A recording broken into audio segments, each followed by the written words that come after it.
2 things that I want you to leave with thinking about is that religion was really, really important to the Aztec people.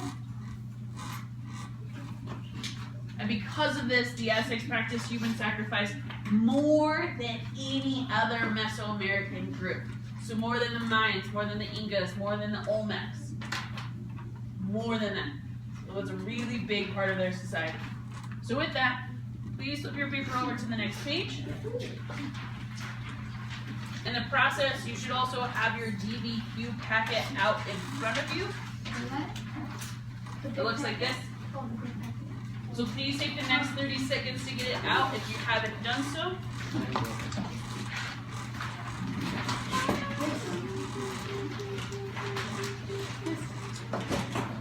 Cool, I'm going to do it during independent work, okay?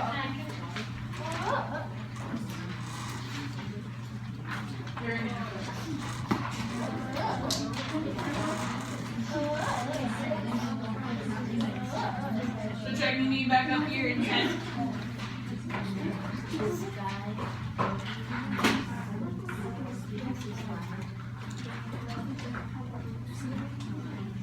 Tracking me up here in 5, 4, 3, 2.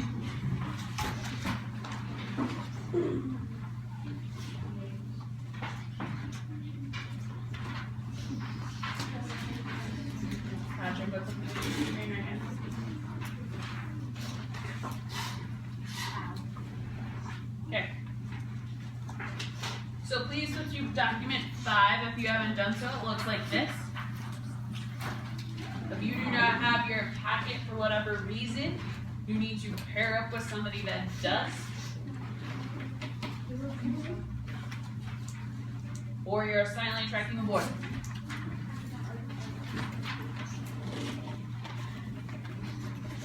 Okay.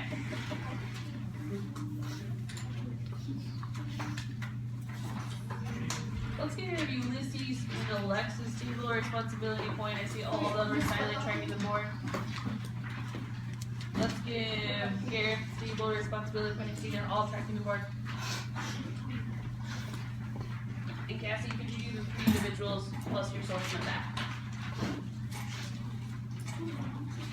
As well as Javier's table. Cool. So tracking the board. I'm going to read this out loud. Please make sure that you are following along, either on your copy that's on your desk, or your eyes are tracking the board. So for document 5, the source is by Friar Bernardino de Sahagún. Just a little context, friar is like a monk. It's an extension of the religious group where these individuals take sacraments.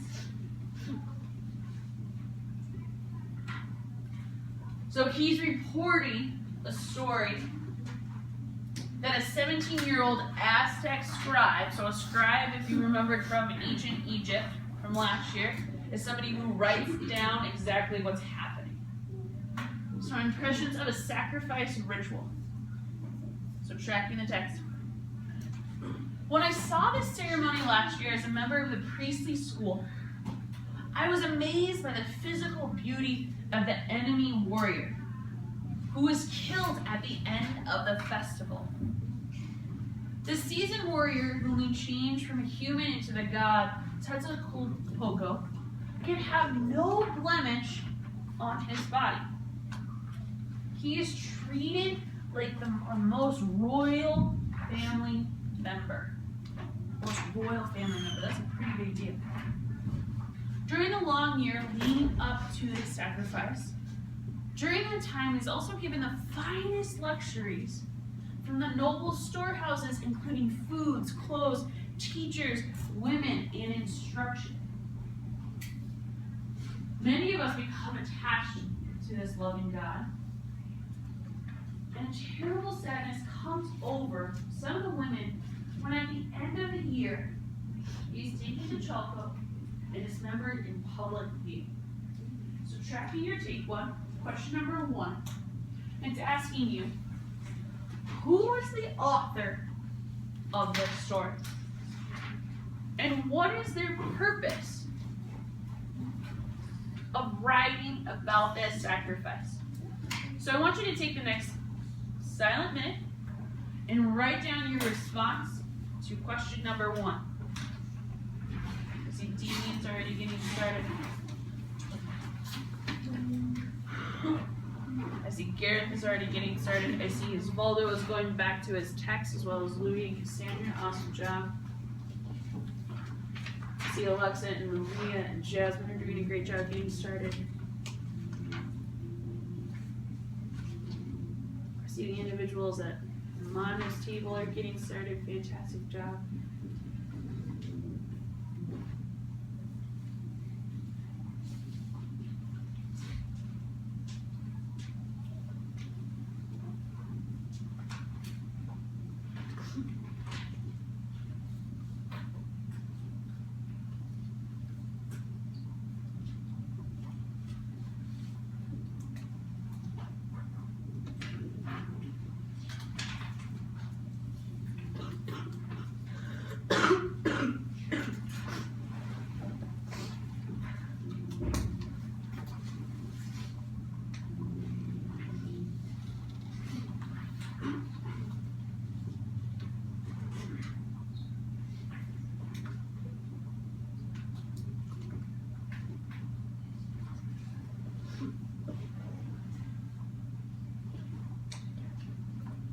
In 20 seconds, I want you to be tracking deep.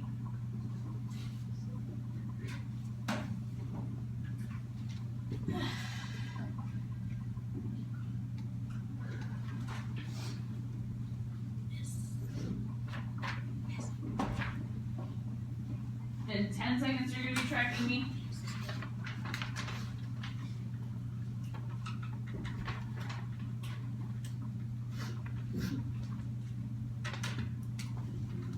In 5, 4, 3, 2,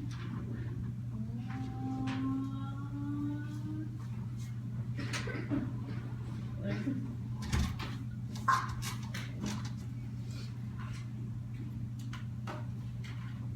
That's good, Gareth. I respect what he's doing like a fantastic slant right now. I'm blown away.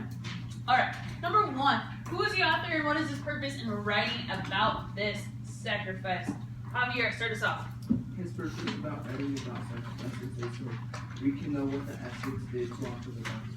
So his purpose is writing about what the Aztecs did to honor their gods, kind of giving a different perspective. Awesome job. Let's track Gareth.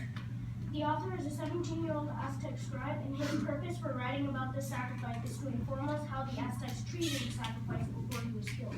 Awesome, awesome. So, author, tracking me up here. No.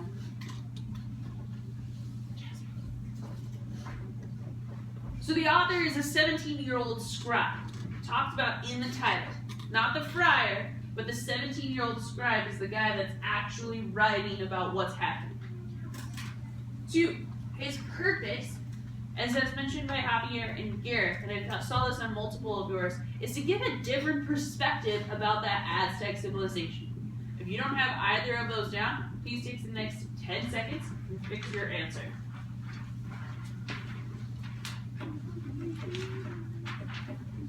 Awesome. Still silently tracking the board.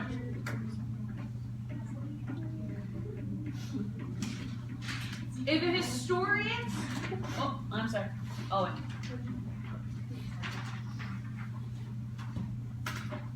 If a historian's only evidence on Aztec sacrifice was document 5, what might that historian say about the subject?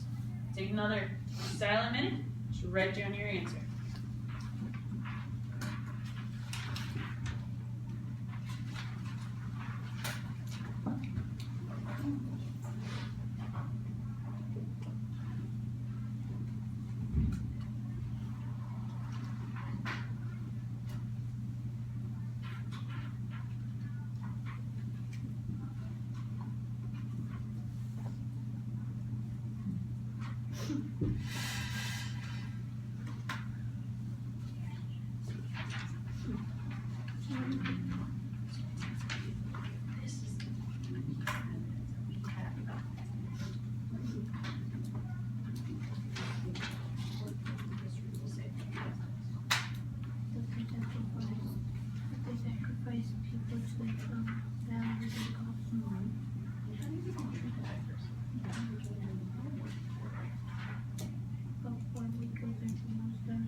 sometime.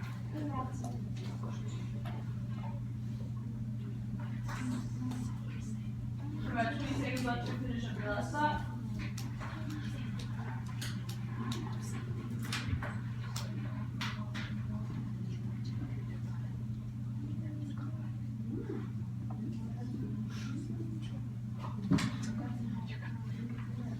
You're done, you're silent, you should be.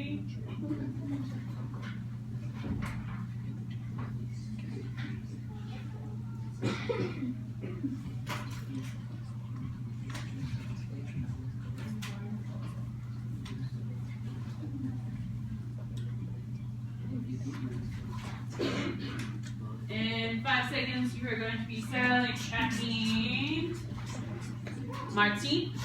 Silently tracking Martine in 4, 3, 2, 1. Martine, wait till you have 100% eyes on you. You can pick the table that's showing you the most respect after you're done answering the question. Historians might say that the sacrifice was beautiful. Some might say that the sacrifice is beautiful. Snap that up if you may agree with Martine's answer. Let's see, tracking Carla. Carla, wait till you have 100% eyes on you, and you can pick a table that's showing you the most respect. And Martine, you can pick kids. Afterwards.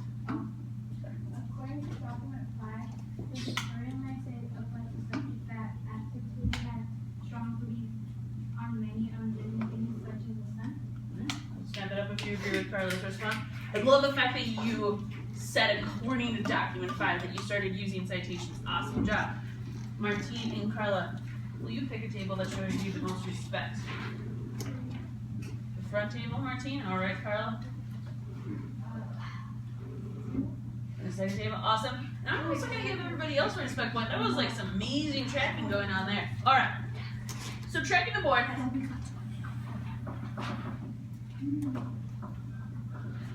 So for your independent practice, still silently tracking the board.